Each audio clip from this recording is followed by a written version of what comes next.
महाराष्ट्र की राजनीति में एक बार फिर सियासी तापमान बढ़ गया है। शिंदे सेना बनाम बीजेपी की लड़ाई लगातार गहराती जा रही है और अब ये टकराव खुलकर सड़कों से लेकर सत्ता के गलियारों तक दिखाई दे रही है। नमस्कार, मैं हूं आपके साथ गरिमा शर्मा और आप देख रहे हैं इंडिया.com। आज आपको बताएंगे कि आखिर महाराष्ट्र में शिंदे और बीजेपी के बीच ये टकराव किस मोड़ पर पहुंच गया है और क्या सत्ता का समीकरण बदलने वाला है।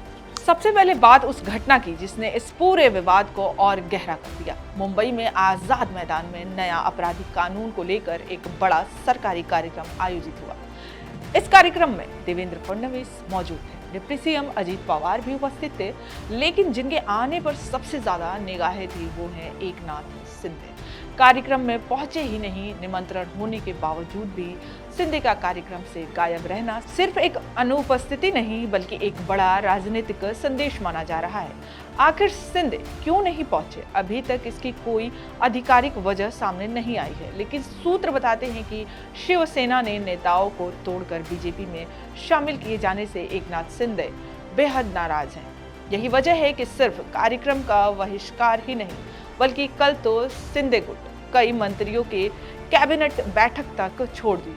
बैठक चल रही थी और उधर शिंदे सेना मंत्री सीधे फडणवीस के दफ्तर जाकर बैठ गए। बैठक खत्म हुई तो मंत्रियों ने खुले तौर पर फडणवीस के सामने नाराजगी जाहिर की। आरोप साफ था, बीजेपी हमारे कार्यकर्ताओं को तोड़ रही है। दूसरी ओर इसी राजनीतिक खींचातानी के बीच शिंदे अचानक दिल्ली रवाना हो गए। जानकारी के मुताबिक बीजेपी के टॉप लीडर्स से मुलाकात करेंगे और दोनों दलों में चल रही अनबन पर विस्तार से बात होगी।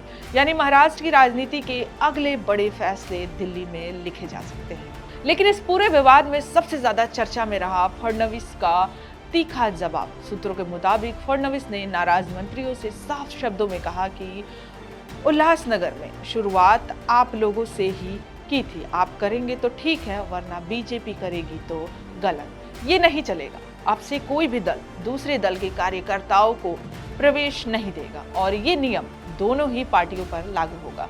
फडणवीस का ये बयान साफ करता है कि बीजेपी अब दबाव में आने को तैयार नहीं है। वहीं शिंदे का लगातार दूरी बनाना, कार्यक्रमों में अनुपस्थित रहना और दिल्ली में बड़ी बैठक ये संकेत दे रहा है कि विवाद इतना आसान नहीं है। तो अब सवाल ये है, क्या महाराष्ट्र सरकार में सब ठीक है? क्या शिंदे बीजेपी गठबंधन का अब भरोसे के संकट में है? और क्या आने वाले दिनों में पावर इक्वेशन बदल सकता है? कहानी अभी जारी है।